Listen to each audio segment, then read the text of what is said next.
Hello and welcome back to another episode of our draft series. We'll dive right into this one because I think it's going to take us a little bit to get through all the pieces of this player. Today we're talking about Jalen Milroe. You can see John's hat. He's a former Alabama student. You wouldn't know by my hoodie, but I'm also a former Alabama student. National champs, by the way. But I saw Jalen Milroe play a year in person, and then obviously continue to watch them relatively frequently. So this is a guy, John, that I think we definitely have some pre-existing biases going in. Now, whether the tape confirms those or not is another discussion. But this is a guy we've had a lot of exposure to. Probably not a lot of surprises as you watch the tape. But John, thanks for joining today. Excited to talk about Milroe. Yeah, I'm glad to be here. I don't know how glad I am to talk about Jalen Milroe. You kind of mentioned bringing bias into this. Milroe was really tough to watch at times as an Alabama fan. And I did try to put all that aside and give him a fresh look as a prospect. But I do think some of those same opinions came back and just look at him more critically and objectively. So, and I'm sure we'll get into that today. Yeah, it's funny. A lot of times I feel like when you watch a guy, especially as a fan, through the ups and the downs of the regular season, once you go back and watch the tape, it kind of flattens things out. Like you get a little bit more level view of who the player really is. A lot of times, whether they have a good game or a bad game is dependent on a lot of the context around them. Is their offensive line winning? Was the scheme good going into the game? Milroe is one of the only guys where I genuinely just feel like he has great games and bad games. Like there's just games you watch and he's got it. And I want to dig into that more as we talk through him as a player, because to me, I think it's the hardest thing to figure out with him is this always going to be the variance that you see with him? Is this something he can improve upon at the next level? But before we get into that, let's just talk about him in general as a player. I can start for Milroe. I think most of the guys that we've talked about so far, we've talked about the throwing first. That's kind of the foundational point. I really don't think you can do that with Milroe if you're trying to talk about what makes him great. He is a top end athlete at the quarterback position. There are, less than 10 guys, I would say, on the planet that have gone into the NFL that are more athletic than him that play quarterback. He's got great top end speed. He has legit size. I think at the combine he measured in at 6'2", 217. So for a guy that is as fast as he is, he's not a small, skinny guy like a Jaden Daniels, or even like when Lamar was coming out, he was a smaller player.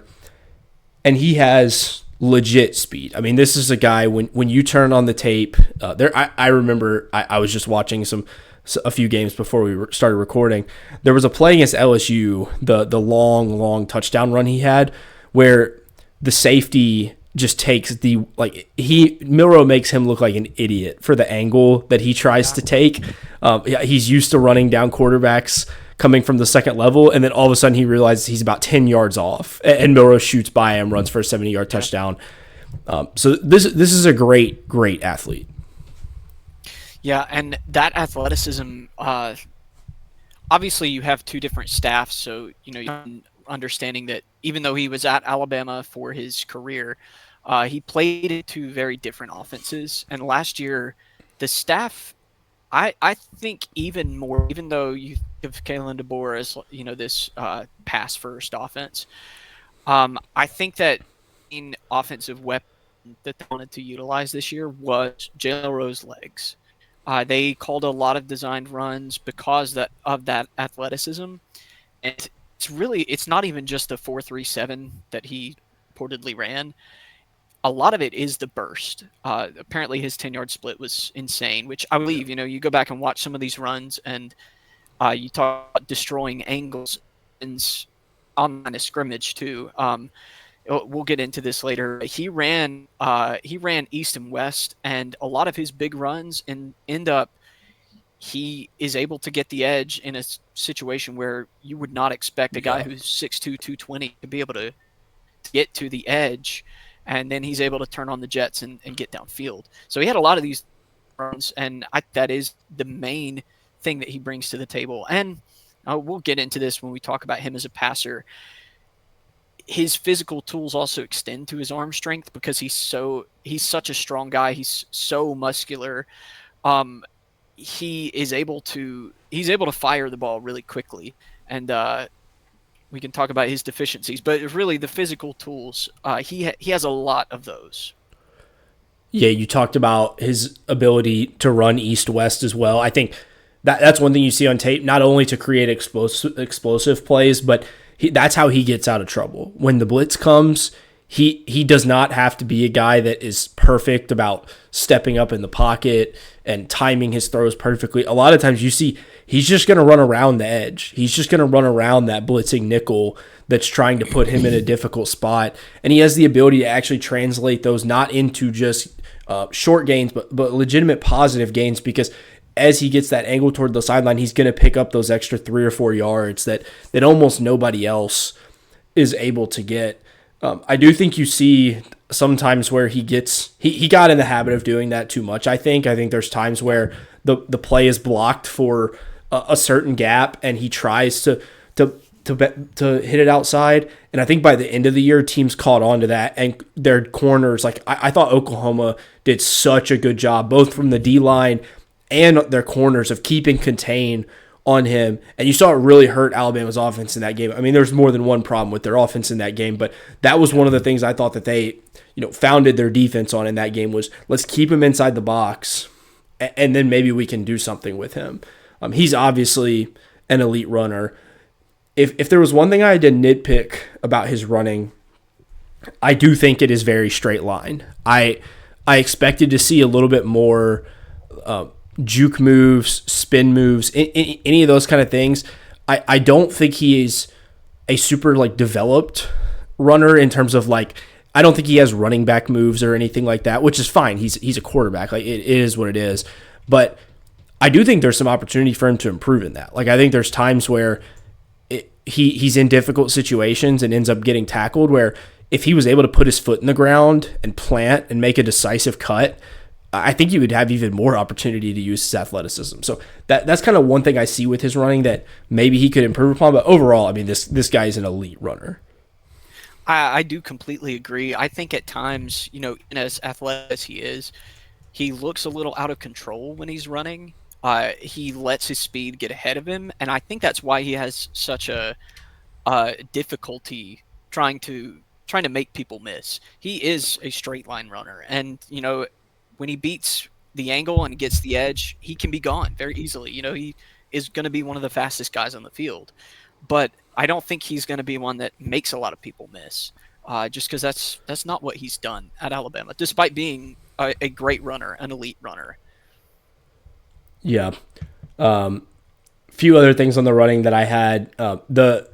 You see on the read option, it's just, unless you fully devote a defender to him, it does not matter. You cannot play this guy halfway in that game. You see times where teams will try to just kind of have their defensive end hang out there to force the give. No, if he wants to keep it, he's going to get the edge unless you really devote an athletic player to covering him.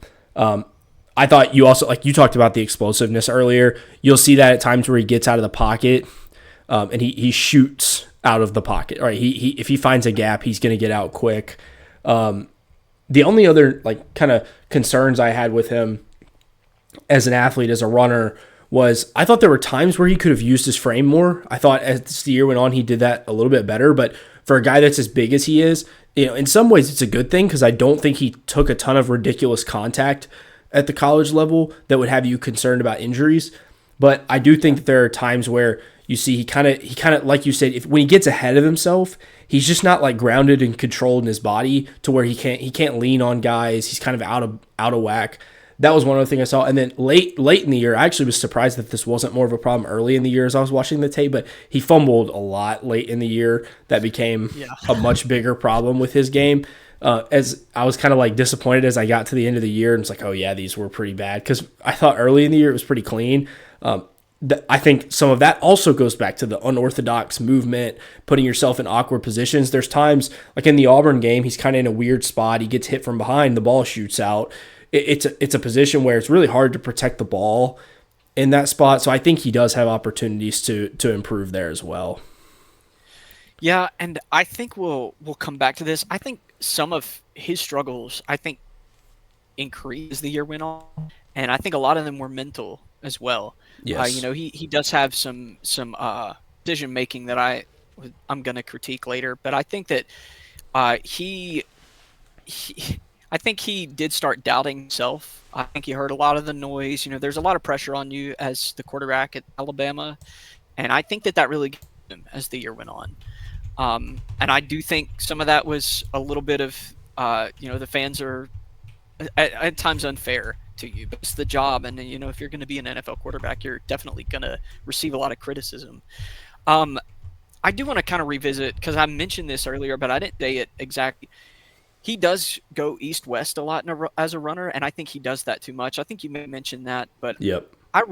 I like it more when, if you're going to take off and run, you need to step up and get north and south. You need to get the field, especially when you are Jalen Milroe, because your speed and your acceleration, you can hit a hole and be gone Yeah. Yeah. immediately. He can But do when it, you're and getting it around, works. Yes. yes, yeah, and I think there were too many times where he tried to go east-west, tried to go around and go outside, and late in the year especially, they kept contained and they didn't let him get those angles.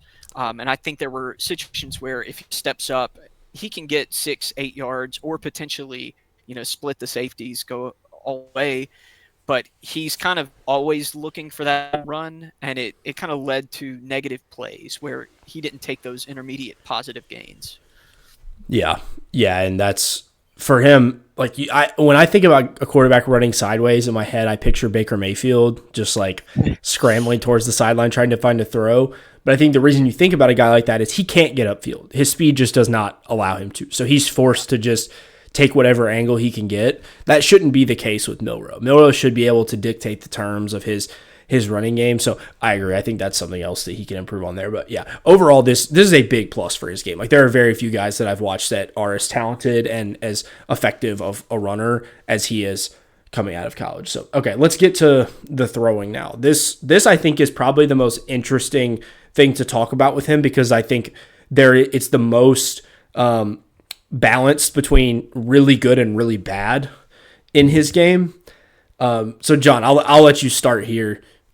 What do you have to say about Jalen Milroe's throwing?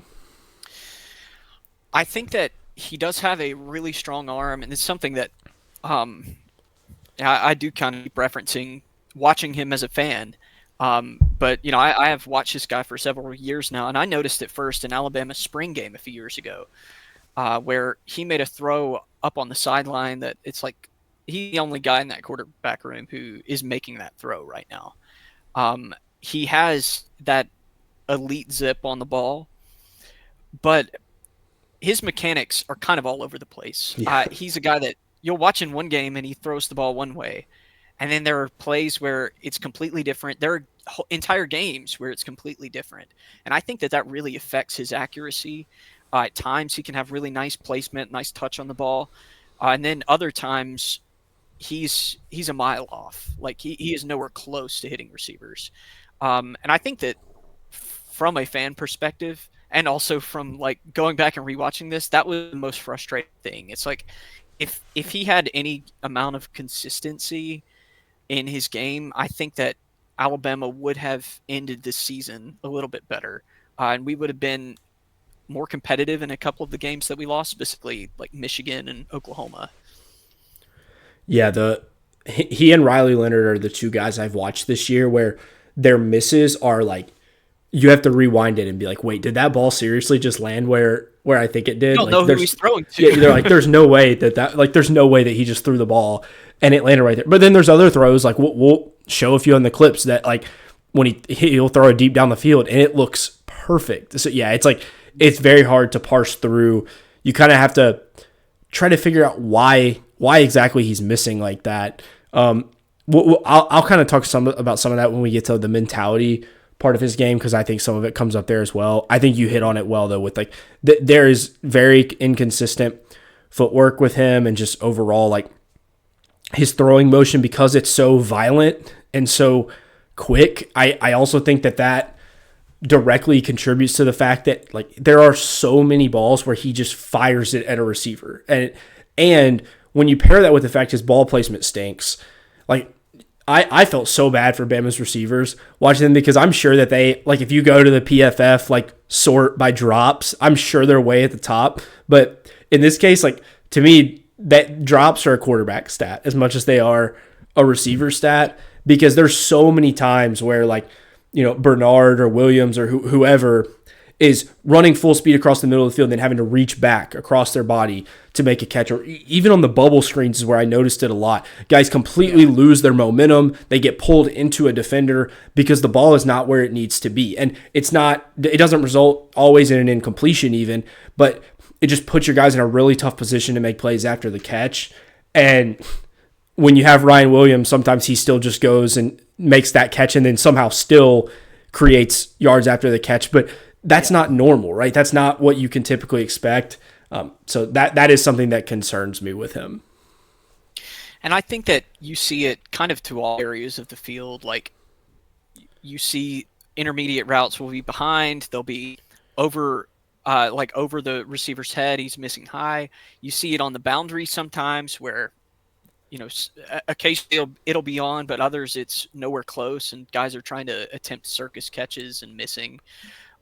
You'll see it on downfield shots where every now and then he throws beautiful deep balls, but then some of his misses are really bad, and they'll be way underthrown. They'll be way overthrown by 5 or 10 yards. And I think that a lot of it is that violent throwing motion, like you said. It's kind of like, and I'm just kind of coming up with this on the spot, but it's kind of like long drivers in golf. They are swinging so hard. If anything mechanically goes wrong in their swing, they're slicing it really bad. But when it goes well, they're able to generate a lot of power. They can drive the ball really far. I think Milroe has a lot of that as a passer, and it's just very erratic. Yeah, and I was surprised kind of watching back the tape how much they asked him to operate in the quick game. And there's times where, like, when he's comfortable and in rhythm, it actually looks pretty good. Like, because his motion is pretty quick because of how powerful he is through his upper body. But yeah, when he gets out of that, it gets ugly really quick. A couple other things I want to add just on the positives before we continue to talk about some of the issues with the throwing. There's a couple places where I do think you see him have more success. Like, I thought when he was throwing to the boundary, he has a lot more success than when he tries to throw over the middle of the field. I don't know if that's just something that, because it's simpler for him, like he's not having to worry about as many defenders around the receiver. He's not having to think about multiple guys. Like, when he just knows he can throw it to a spot and either his guy's going to make the catch or he's not. I thought that was somewhere where you saw him play a lot better. And that's something that, a guy like Jalen Hurts is kind of in the similar boat, with which, spoiler, it may come up later. But he has much more success when he's throwing like go balls deep to the outside because he can just identify a spot and hit it. I see some of that with Milroe. The other place I thought he had more success was running back targets out of the backfield, which I think is probably for a similar reason. Like, typically when Bama's doing that, they've probably got a linebacker in a one-on-one or a guy they don't think that can cover the receiver coming out of the backfield. And so it's less of like a full concept read. He's just able to identify, point, and shoot. Those were some places that I thought he had a little more success. Anything else you would add before we get into some more of the struggles? We talked about the variance. I would just also add that when it's working, it can be incredibly dangerous and deadly for opposing defenses. You go watch the 3-play sequence at the end of the half against Wisconsin. Mm-hmm. I think that's the best 3-play sequence we had on offense the entire year. And he made 2 incredible throws downfield to put, I think it was Ryan Williams and Jeremy Bernard, but I may be wrong on that, in positions to make tough catches, but very, very doable for both of them. And they both made plays because they're good receivers. And if he had more of those kind of throws, I think that we'd be hearing him more early on, his name as a potential earlier quarterback. But you saw too much negative tape after that, and less of that happened as the year went on, that I think that he kind of soured on people.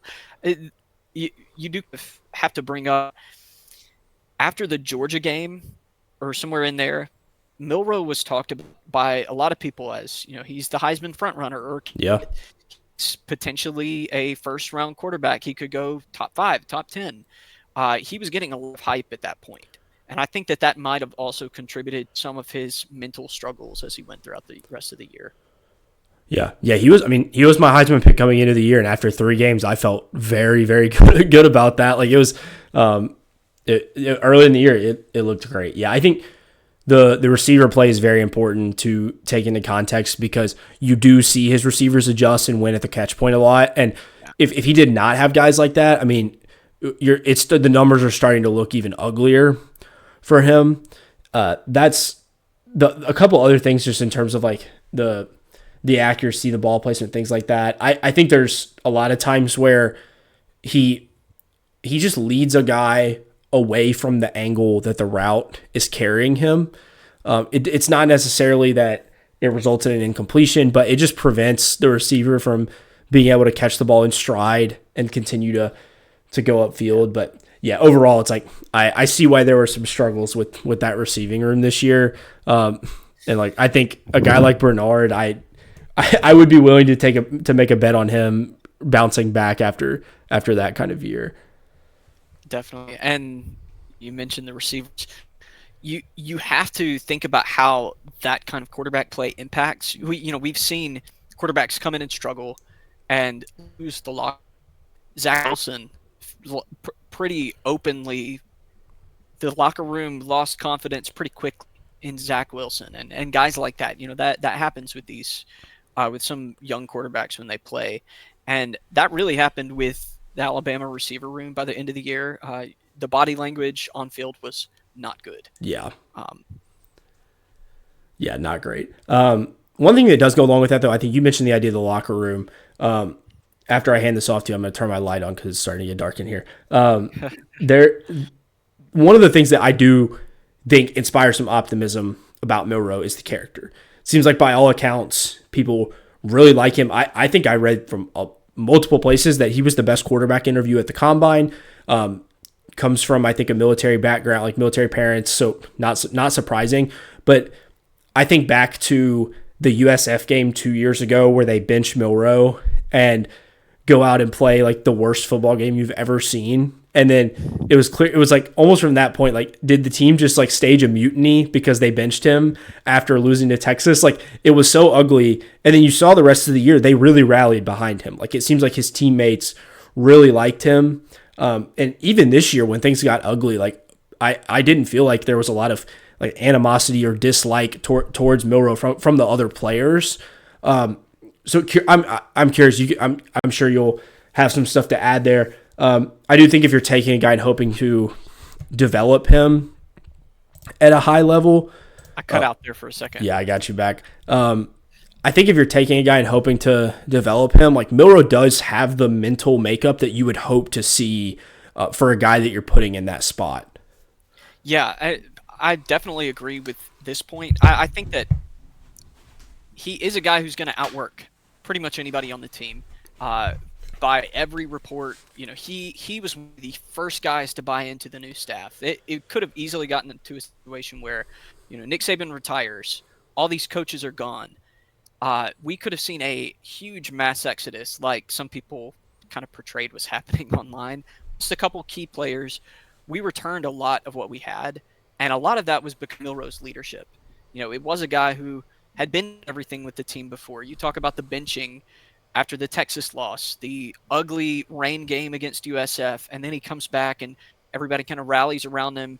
He ends up beating Georgia in the SEC championship in December 2023 before all this retirement. So, he did have the leadership to kind of hold the locker room together. He bought in under the new staff, and by every report, he was the first guy in the building every day. He was working really hard, not only to continue to improve on himself, but also to learn the playbook. And it wouldn't surprise me. I didn't hear the reports that you were talking about, but it would not surprise me at all if he was the interview that everybody loved at the combine. I think that he is like a football guy's football guy. Like he's the lunch pail guy. But Yeah, I think that if you're talking mid-range developmental quarterback, he's got the elite tools. We'll get to this some later with like Yeah. his, and maybe we're kind of spoiling it here, but you would be convinced that like if anybody's going to work really hard to themselves, it's going to be this guy. All right, I think that covers the mentality part well. The other kind of thing, the other piece that we have not hit on yet is the mentality, but not from a leadership off the field perspective, but from a play style and decision making piece. And this is probably going to be the most negative part of the conversation. I think really the only positive notes that I had for his play style, for his mentality, was that he does try to make big plays. Like he doesn't shy away from those moments, and he will hang in there and fight through like blitzes, through contact. He's not just a guy that shies away from those things.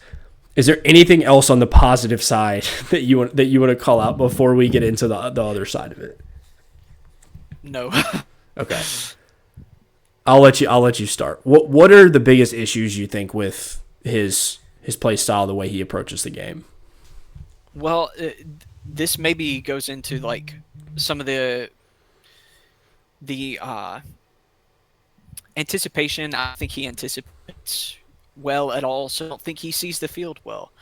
And I think that he really has trouble reading defenses and knowing who is going to be open and who is not. And I think that that leads him to think, okay, I'm throwing this, and then it's not open. It sometimes is not remotely open. I think that also leads him to turn down things or not even see things that are open at times. So from when he's passing the ball, his decision making, I think that that even more so than the accuracy issues, I think that is probably my least favorite part about his game. I think he's got a lot to work on there. Yeah, that was actually one of the biggest concerns I had after watching, that I didn't necessarily like fully expect going in. It didn't surprise me when I saw it, but I think he really has to see guys open. Like, you see that Alabama ran a lot of hitch routes, which I think partially was because those allowed Milroe to just like point and shoot, and missing long versus missing short on those. It's a little harder to like miss by a wide margin when your target is fixed like that. But I thought even on those types of routes, he really had to see the guy and like see his target, see the separation. And when you have guys like Ryan Williams, whoever else you want to throw in that bucket, a lot of times they create enough separation where he has time. But you see other plays where, like in the Oklahoma game, you saw their DBs were driving on Alabama's receivers, and there's a lot of plays where passes get broken up because he doesn't get the ball out in time. And it leaves the receivers in a tough spot. They're getting hit as or before they're trying to make a play on the ball. So that I agree. That's something that I saw a lot that is a big concern for me, because to me it wasn't just like, oh, he made some poor decisions or he was over aggressive. He has a hard time IDing things to begin with, and a lot of times he does want to see if he wants his first instinct to be right. If he sees the first guy and he likes it, he wants that to be the answer. It's rare you see him like get to other things. There's a couple times it shows up on tape. We'll look at one of them, but it's a pretty rare part of his game. Yeah, I had that he is like definitely one read guy. He has trouble getting through progression a lot of times, and I think that he has a little bit of panic to his game where something's not open that he's expecting it to be, and he is worried about the rush. He's worried about escaping, getting out, using his legs. And I think that he doesn't always keep his eyes downfield. Doesn't often keep his eyes downfield, looking for the second, third, fourth options on the day. Yeah, and he's a guy where I almost don't even know if I want him to keep his eyes downfield. Like, you maybe just take off and run. But I thought what you said about the hesitation aspect of his game, or like seeing things and then going back on it, like the way, because of his throwing motion, you can almost always see when it happens, because his arms will start to move and then he'll pull himself back, or like it's very easy to tell when it's happening on his tape. And yeah, it's pretty frequent that it shows up. And I think that as games go on, if they're going really well, he kind of eases it into the game more. He feels a little more comfortable, a little more confident, and he's willing to let it rip a little more, which can be a good thing. He's got a good arm. He can fit the ball into tight windows. For whatever reason, his mechanics really do work out, and he's accurate with it. Um, but some of the times he's just too hesitant to throw because he loses that confidence. And I think this is the other aspect of his mental game that really would be scary for me. Um, he really gets down on himself when things are not going well. And you can see it on the bench. You can see when he goes back to the sideline, he kind of sulks a little bit on the bench. And I don't think it's necessarily an attitude problem. I think it's more of a he feels like he's letting everybody down problem. I don't think he's upset at anybody. I don't think he's losing. We talked about his positive influence in the locker room, but I think he doesn't have the self confidence, really the ego. Playing quarterback it takes a little bit of an ego. You got to believe that, like, oh yeah, I can make that. I can do that to the correct level. And I don't know that he has that. I know that could potentially be fixed. If he gets somewhere, he's able to work out some of his accuracy issues and starts having some success. I think that could turn around and improve over time. But that would be really scary for a guy who he did have a lot of negative plays last year that kind of made the rest of his season go downhill. Yeah, I think that's why the late season struggles are so hard to parse, because I think you can even tell through his body language that he thinks he should be playing way better than he is. Yeah. Like it's not it just seems like even he's surprised, like, man, how do I continue to miss these reads, miss these throws? So yeah, like you hope that means that that's something he thinks that he will be better with in the future. But yeah, it's definitely something that you see. In terms of the mentality that you also see, I think you can tell that this is more of an issue because once they get to the red zone, the passing game is a struggle because things get condensed, and this happens in college all the time. I think we've talked about this with other guys already, but they got bunched up. Like it's funny because he actually completes a fade ball to Ryan in the Tennessee game after this. I don't know why they tried it again, but the fade ball, the first fade he throws in the Tennessee game, which also is on Tennessee's best corner. That guy is a great player. He killed Florida that whole game. But yeah. McCoy is his last name. He just throws it right at it. It's so easy for him to make a play on the ball. There's no arc on it whatsoever. And then you see the second time they call it again, and he gets some arc under it. Williams makes a play. But it's just plays like that where when things get tight, when the onus is on him to execute those decisions, it's tough for him to do that. I think the last note I have on his mentality, and then you can let me know if you have anything else. I thought the Tennessee game especially, you saw, and this honestly might be my biggest concern with him, mentality-wise. The Tennessee game, you saw they were getting pressure a lot, and it's not surprising. Their D-line was awesome last year. I thought he sped up everything. It was just like his brain was moving on 2 times speed, except not in a good way. So maybe it was moving on 0.5 speed, where he was just so worried about the pressure getting home, all those things where it started to affect almost every read he was making, almost every decision he was making. And then you saw inaccuracies come as a result of it because he's just not getting to throws at the timing he should. He's trying to rush to get the ball out quickly. Just a lot of things that come up with that where you need him to at least be able to play in rhythm, even if he's still going to have some of those accuracy issues. And the end of that Tennessee game, Alabama had a chance to win. Yeah. And Rowe, because he had been so down on himself by the end of that game, we put him back out there. I think I forget what exactly the sequence was, but we couldn't move the ball. You can't complete pass because he is worried about the rush. He feels too much pressure, not only on the defensive line, also on himself to make a play. He's trying to force it, and it just wasn't coming that game. And that happened consistently throughout the last of the year, several games. And I think Oklahoma was also another one where he's just trying to press, trying to make a play, Things consistently were going against us. Also, you talk about the phantom penalty, Yeah. and Williams really close to a couple circus catches and quite get a foot down, and uh, he just gets really frustrated by it. So Yeah, and that's we talked about this at the beginning.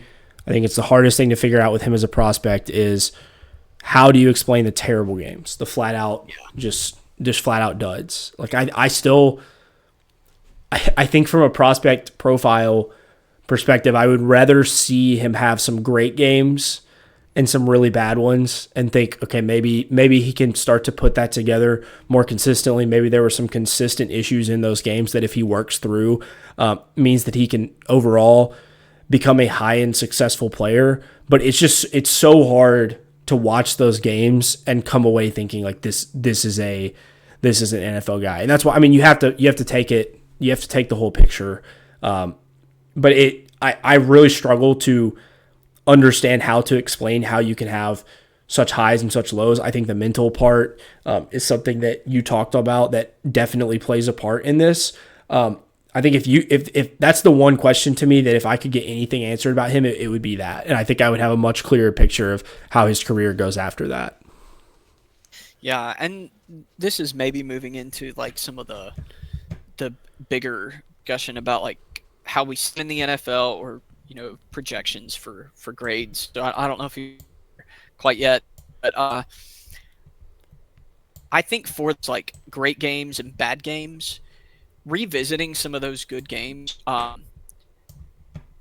there were a lot of days where he makes a nice throw, he makes a nice play, and even in between those plays, there's some ugly tape. Yeah. And there were also a lot of plays where something great happened, but it's just yak. It's Ryan Williams was incredible for a 17-year-old, and made something happen. And I think that going back and seeing that, because when I watched Georgia again, I watched that Georgia game, I was expecting to see better than what it was. It was a good game. It was one of his best games of the year.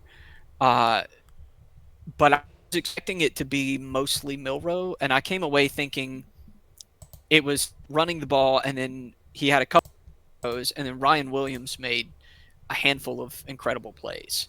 And I didn't think it was as good a game as I thought it was when I was watching it live. So that kind of put it in perspective when I was thinking, like, this was one of his best games. I know what some of those other stinkers were, the Oklahoma, the Tennessee, the Michigan game, even the Auburn game, which Alabama did win by. It's like it was kind of painful to watch sometimes because he couldn't move the ball, and you come away thinking like, how are we going to play in the NFL? Kalen DeBoer runs a really quarterback-friendly offense. We've seen him be successful in different locations with different quarterbacks. It should be something that's kind of easy, and Mo really struggled with it this year. And it's not like he's at a place with no talent around him in Alabama. And it does mean he's playing against good defenses in the SEC, but there's a lower level of talent where, Alabama is not going to go like 4-8 next year because they have a certain number of 4 and 5 stars on the team. And Milroe really struggled to get them above their floor, which is probably like a 7 or 8 win team. He struggled to elevate them above that. Yeah, that's. I will be curious. I did not think the play calling was bad when I watched the tape. I think there's probably some Alabama fans that would disagree out there.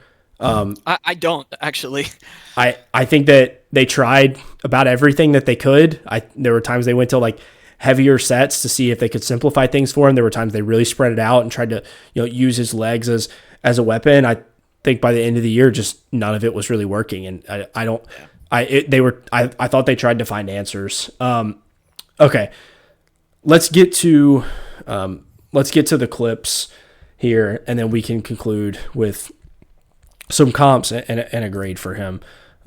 So, John, you can let me know once you can see that. Okay. Yeah, it's up. All right. So, kind of split this up into 3 categories here.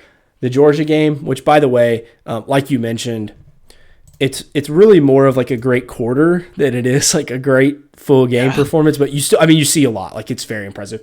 We're going to show some clips from Tennessee, which are going to be brutal. And then I included one at the end from the Auburn game, which is kind of like I think it's the best play he has all year. But that's like our palate cleanser after I force you to watch some of the Tennessee clips. Which I don't want to go back and watch, but I will for this. Yeah. You can close your eyes through that part, and I'll just talk about them.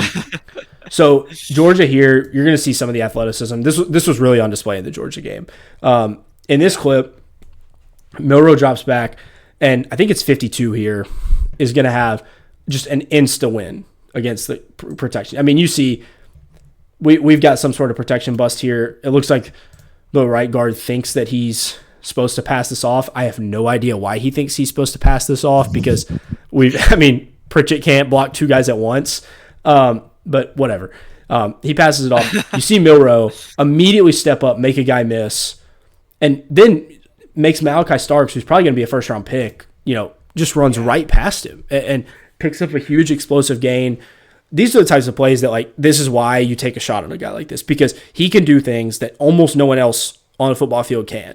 Your offensive line botched this play. For almost any quarterback, this should be a 5-yard loss, immediately. No questions asked. He turns it into a 20-yard run.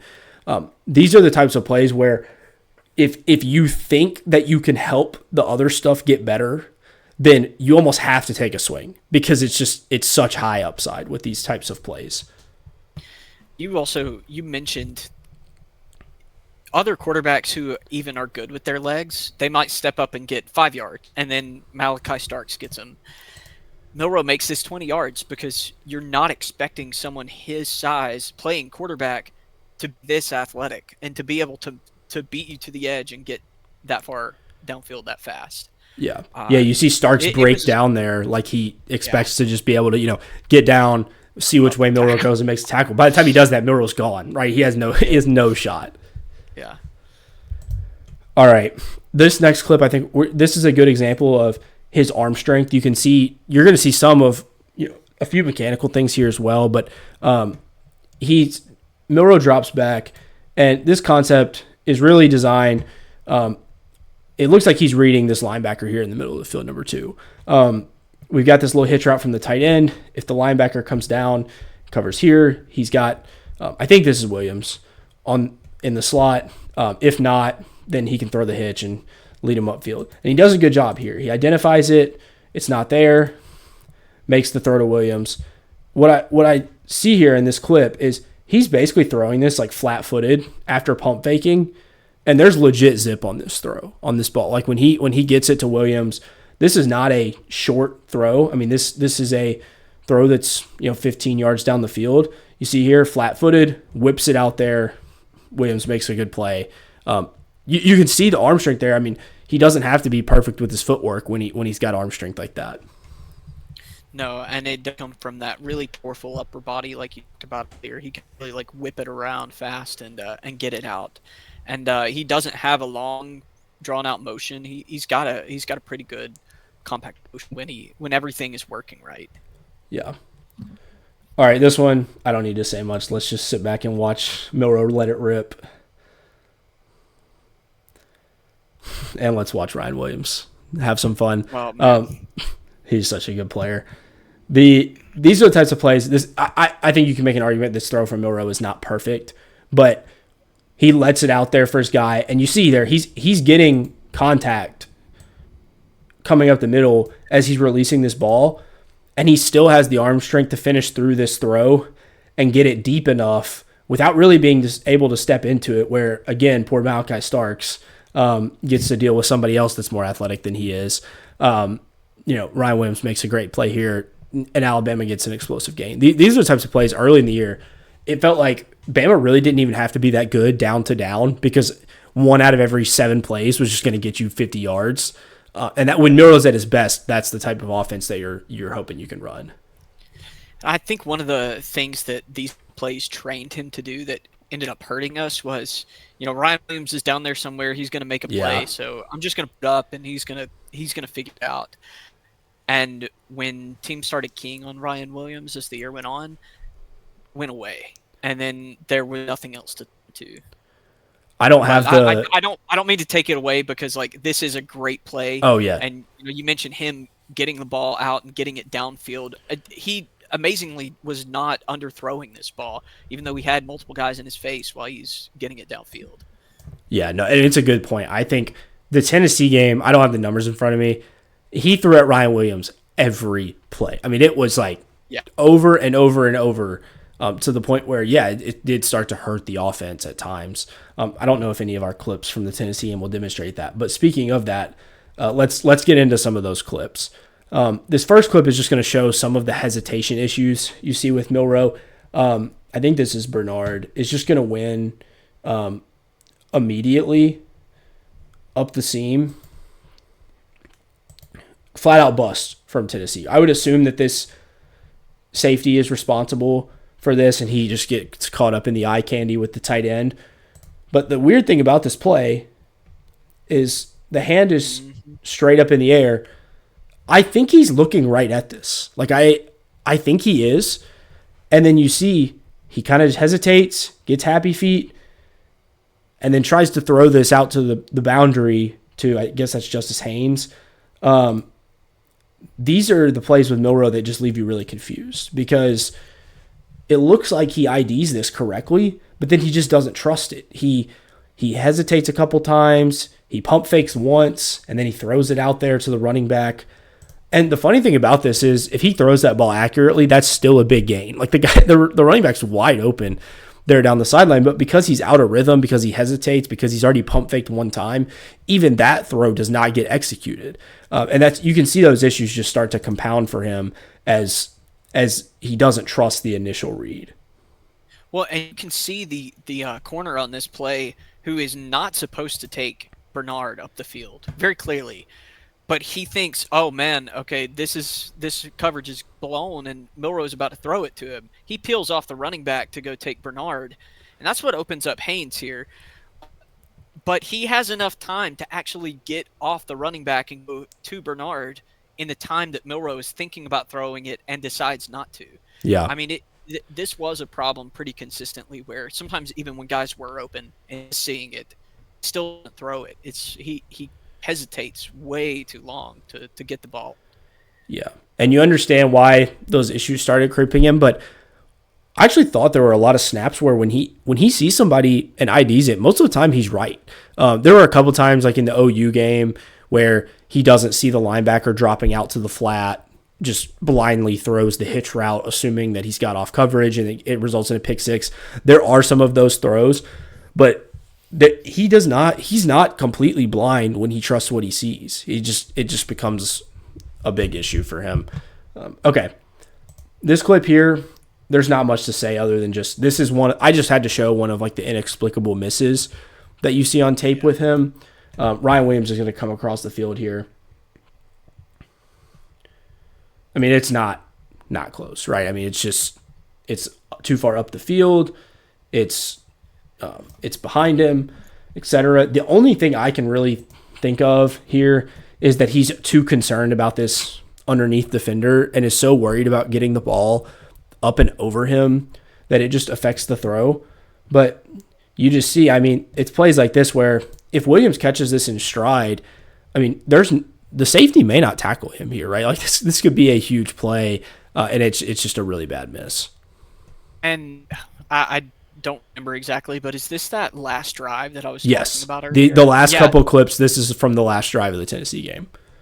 Yeah, and this is where like you really see the mentality coming into play because he was so negative by this point in the game that this should be a routine play. He's got plenty of open space here, and I think that this is where you talk about some of the other like accurate quarterbacks in the class that Shadur had plenty of plays where like even when I didn't love his placement, guys are this wide open and he gets it out where they can actually catch the ball.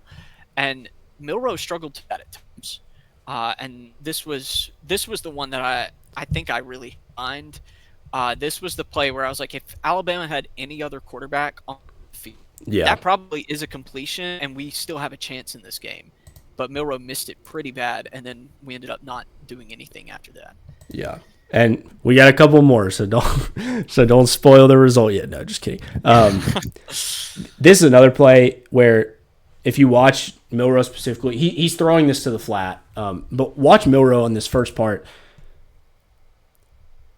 Never just completely opens up, never steps to the throw. But also, you see where he throws this ball. I mean, look how far off this corner is playing. They do pass this off, right? But he may even have room to lead Haynes up the field a little bit here, right? If he throws a bullet. And this ball gets thrown, I mean, back to the 32 or something like that. Those kind of plays, I think the reason I picked this out from the Tennessee game specifically, we talked earlier about this game, he really got sped up. And this is a play where you can see it. This should be a simple in-rhythm hitch where Haynes has some room to make some plays after the catch. And instead, it's rushed. He never gets over enough to the throw to where it completely messes up his accuracy. I don't think this is a hard thing to clean up, but the mental part is I think what he can improve on to solve a lot of these issues. Yeah, and I do think that it was a lot of his accuracy issues related to his mechanics at times were from the mental part of the game, because it's like sometimes when he, and this weren't only ones, but sometimes when things are going too fast for him, or when he decides, oh, I've got to throw it, it's like he shortens everything up and is trying to push it really quick, and it just looks funky and it comes out weird, and it causes a lot of accuracy issues here. All right, last clip from the Tennessee game. This is the pick at the end of the game. Bernard's coming in on the dig route, and it's just late, and it's behind him. These types of plays, he's really not wrong in his read. It's not an easy throw, you can see here, but he has separation, right? And if he makes this throw where he leads him across the field, this could be a big gain. This safety's flat-footed at this point, but instead, as Milroe throws this ball, the safety ends up being able to jump it, from going from flat-footed behind the receiver to being able to jump that route and make a play. That's the difference, right? That's the difference in that extra beat where you sit there and read it out. Then if you miss, you pay the price, because if he even if he misses like this, if he throws it earlier, it's probably an incompletion at worst. Now those things compound. Not only is it a miss, but it's an interception. Yeah, and this is a throw that several other guys, when you're talking about mid-round guys in the class, have made. Yes. And don't all the time, but make more often than this. All right, let's cleanse the palate now with one last throw. Oh, and here's the end zone view from the rough one. You can see here again the hesitation comes around it. That results in the pick. All right, so here's the last one from the Auburn game. This one you'll see he goes through his progression. He looks right first. He comes back to Ryan Williams on the post and then lets it rip. The end zone view on this throw is probably my favorite throw of anything that we've watched, which it's a shame that out of all the plays Williams made, he doesn't catch this ball. He drops back. There's interior pressure. Doesn't matter. Flat-footed, just lets it rip and hits Williams right on the money. That's high-level stuff right there. That's if you could bottle that up, that's a first overall type of play right there. But you don't see it enough. But man, when it shows up, it's impressive. Yeah, and I wish it had shown up a little more. Yeah. All right, so those are our clips. I think that's the guy I had the most clips for so far, which is not a surprise, because when you watch him, the good is you have to talk about it, but then there's too much bad to ignore. So let's get into comps now. I can start with this one. I already hinted at my best case, so I'll start. There are some physical differences between these guys in terms of what makes them effective as runners, but to me, the success path for Jalen Milroe is the exact same as Jalen Hurts' path. It's a guy that even in his last season when he was at Oklahoma, you still had a lot of questions about the way he threw the ball. But a team that already had an established quarterback was willing to take a chance on him because of the mental makeup and the physical talent. And you see how that's worked out for Philadelphia. Wentz falls to pieces, and now Hurts has completely inherited that job. And they go win a Super Bowl with him, right? I'm not as confident in Milroe's ability from a mental perspective and a processing perspective. But what he does have that Hurts showed was the same sort of leadership, toughness. I don't know if anybody is as beloved as a leader as Hurts, but Milroe is one of those types of players. And to me, if a team, just like with Hurts, Eagles fans may not like me for this part, but the Eagles have taken all of the things he does well and turned those sliders up to max on their offense. And all of the things he does not do, they don't ask him to do them. And that's why their offense is so good. There are a lot of offenses, if Hurts had to play in them, he would not be perceived as anything more than an average quarterback. I think that is what you're looking at if Milroe is a successful NFL player. I don't think he ever can clean up everything that he does poorly to become a star. But if you can turn up the sliders on all the things he's good at to where that is what your offense is built on, explosive plays, deep throws down the field, quarterback run game, simple offense that relies on talent at the skill positions, that allows him to compensate for some of the ball placement issues. That is where he has success in the NFL. And I wouldn't completely write it off because I do think that his skill set and mental makeup provide the opportunity for some development down the road. Yeah, I thought about this one. Hurts was another guy that I watched plenty of in college when he was at Alabama, and he had some of the same struggles. I mean, pretty clearly that his legs were a tool. He developed some as a passer. He was not good as a passer, but even when he was backing up Tua his last year at Alabama, he improved a lot that year and played pretty good football when he did play. He went on to Oklahoma, had some success. Still, as you mentioned, had some things to clean up, and you've seen him do that in the NFL. And I think Milroe would have to do that. I think he's missed out on some of the improvement that Jalen Hurts. We saw Jalen Hurts do in college, and I think Hurts was already a little more polished and ready to play going into the NFL. I thought about that one. I didn't do it because I think I just was like, oh, I want to avoid helmet scouting. And, yeah. The Hurts to Milroe comparison seemed almost too easy. So I probably made it too hard. I don't know if there's a good comp for his upside. And I think part of it is because we haven't seen many guys his size be as good of an athlete as he is and play quarterback at a high level. I said RG3 because RG3 is another guy who they actually are similar sizes. I know Milroe, his frame and build looks a lot bigger than RG3 when he was playing. And I don't think that you have the same injury concerns necessarily as RG3 ended up having. But I think that you see like the run first quarterback there, similarities. I do think RG3 was a much better passer than Milroe. More accurate guy. Milroe maybe has a better arm than RG3 had coming out, but that's my comp. I think I actually, in retrospect, think Hurts is probably a better comparison, though their running style is different because their path to success would have to be the same. But that's the thing. I think when you combine those two from a skill set comparison, RG3 is the better comp. From a overall expected talent level and development path, then it's probably Hurts. And I think that's why it's so hard to come up with a comp for Milroe is there's like 5 guys in the league that have played quarterback that are this athletic. So the list gets pretty short if you're trying to find a good comparison. And it's like, I'm not going to say the name Lamar Jackson here. So the list gets pretty short, which why I think those comps pair together well and highlight, the aspects of Hurts of Milroe that will translate at the next level. All right, my worst case comp. This is slanderous. I'll just go ahead and say. But when I watched this guy run in a straight line, the person that I imagined in the NFL was Taysom Hill.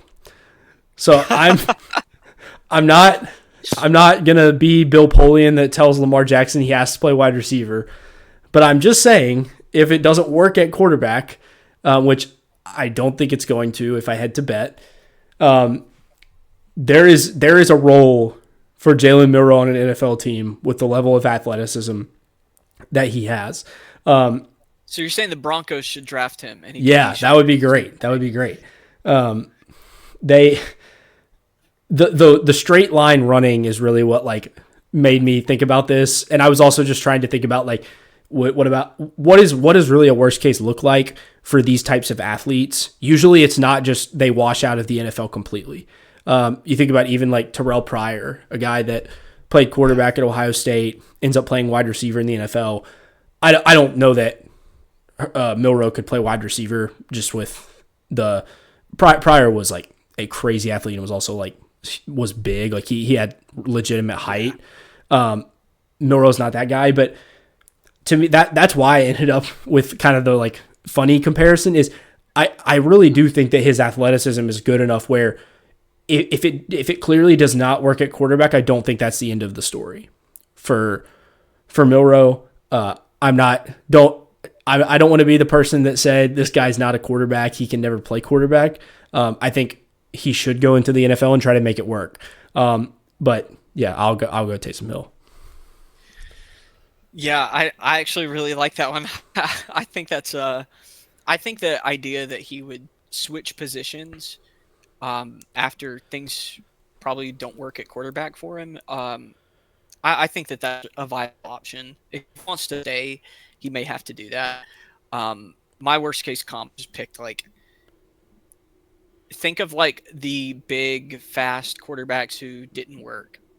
Like Reggie McNeil is like one of his biggest comps just from like a size speed perspective, and like it's Reggie McNeil, like he didn't really do anything. Yeah. I remember when I was a kid watching Marcus Vick run around and do some crazy stuff at Virginia Tech, and then didn't do anything in the NFL. That was a name I was reading through. One of the ways I was trying to find comps for Milroe was I just sorted the RAS all-time leaderboard from the top and saw which names were on there, because that's the types of players we're talking about. And Marcus Vick was one of them, so it's funny you brought his name up. Yeah, I think that you could pick a lot of those quarterbacks. Those were just two of the ones that I wrote down. I definitely did not mention his best case comp as Michael Vick, even though Michael Vick also famously was like uber athletic, had a huge arm and accuracy issues, because I don't think Milroe is... I don't think that is a viable ceiling for him. But I think that Marcus Vick is a potential option. Yeah, that's like that is like if I was playing a video game, what's the best case comparison is Michael Vick. Like it's there's just no way it happens, but it's not that far off in terms of the playing style. Yeah, I do think the worst case comps are also difficult for Milroe, because if it doesn't work, it is out of the league in a year possibly. If he goes to training camp and it's as bad as it was at the end of last season, then he will not be on a roster for long at all, which is why the names you come up with are guys that nobody knows, because those guys weren't on rosters for very long. So yeah, difficult. Okay, let's get to the grade. I actually came in, I guess I'm a little below consensus, but I came in with a 4th round grade on him. I have a hard time going much lower than that, even though I think the chances of it working are still pretty low. But yeah, I see a upside to an average starter in there, and because of the athletic skill set, there's really not that many things that have to go right for it to happen. It's just I have very little confidence in those things drastically improving. But I do think there's a way that you can build a system around him. And I mean, if I'm being honest, like I know I said the Hurts comparison before. If I was the Eagles and he's around in the 3rd or 4th round, like let's just keep the quarterback factory going. Like why not? You did it once when you had the guy that everybody thought was going to be your quarterback for the next 10 years, and it worked out. And everybody was like, "Why are you drafting Jalen Hurts in the 2nd round? Yeah, when you have Carson Wentz." This time, I feel like people wouldn't even be able to argue with it. It would just be, hilarious because they literally just won the Super Bowl.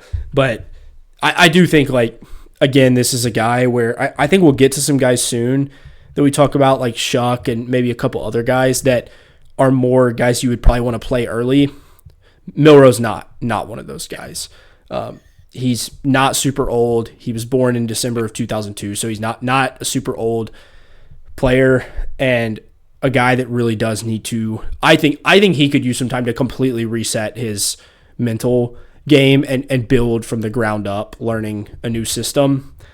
So I don't even know if this is a guy I'd really want to be drafted into like a successor type role. Like I want this guy to just go learn ball for 2 years. Like just go develop, be put in a position where there's not much pressure on you. So yeah, I don't know. Those types of places, you almost never expect the team to draft him until they do, because the teams that are in those positions, you never think about them taking quarterbacks. But that's where I think he would wind up succeeding if it works out. Yeah, I also had a fourth round grade on him. I kind of see him the same way. Like, I don't think that. I think if you're drafting Milroe next year, your idea of him is he's our true third developmental quarterback. He is not going to come in and be our backup because he offers you no stable floor of, if our starter gets hurt and he's got to come in, do we think he can run the offense? Milroe is ready for that. He is not ready to run an NFL offense. And I think that I also kind of knocking him down a little bit because there is so much bad in his tape, but you still have the physical tool to fall back on. And on the chances that does work out, that is a good quarterback, with the upside to, he has those elite tools that other guys just don't have, and never have. So if you can get some of the other stuff to work out, I think you could make him work as a player, but it's going to take a lot of time. Yeah. It's really it's really more of a value question than an evaluation question. Yeah. Like where it's just a question of how much draft capital you're willing to invest for the upside, more than it is like what type of player this guy is.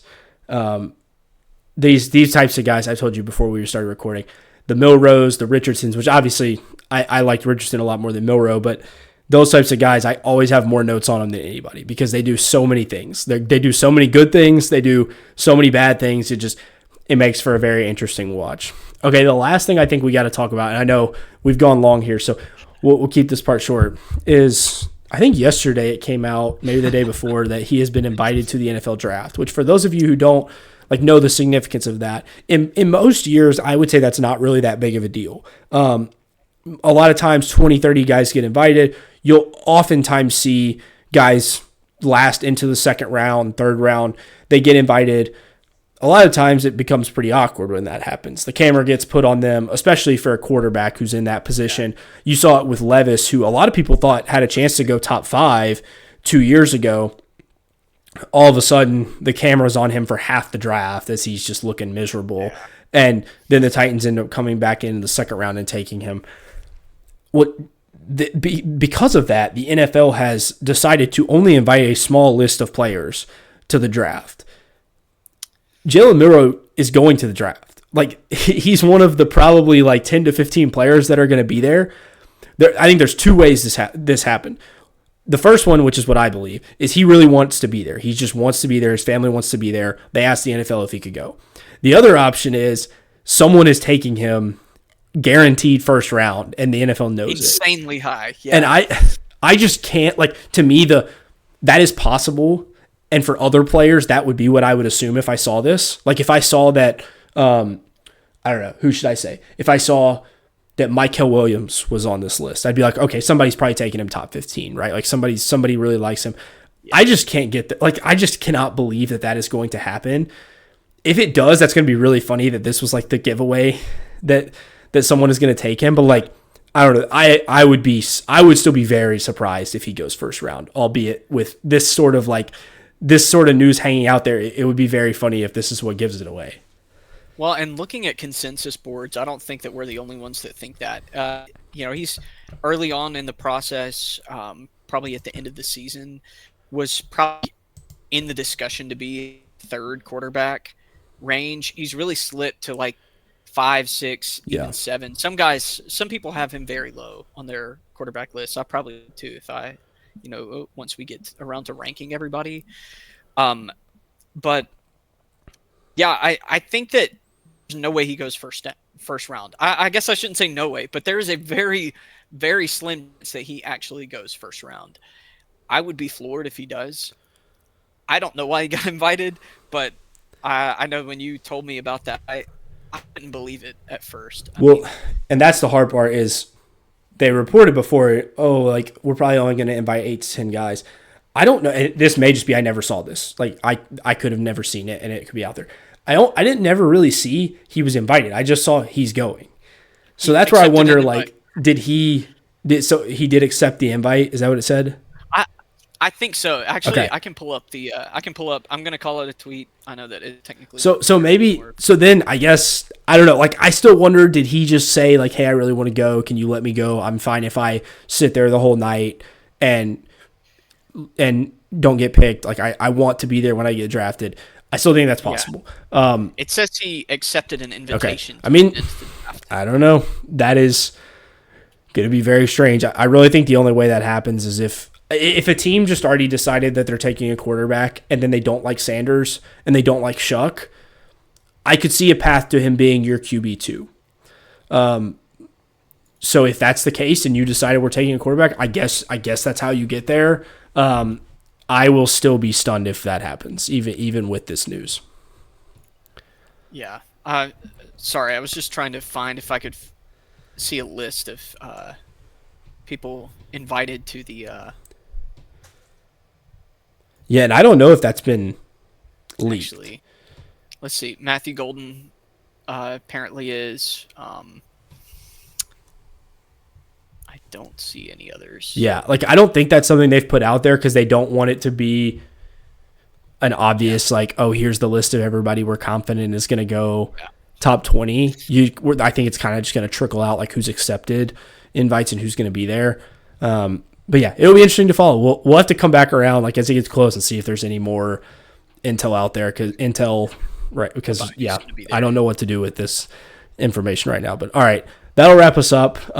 This was a long one. Not surprised. There's a lot to talk about with Milroe. So John, thanks for joining. I think Tyler Shuck's probably the next guy that we'll plan to talk about, and I think he's probably the last guy that anybody thinks is worth taking in the first round. So it should be an interesting discussion. Talented older prospect.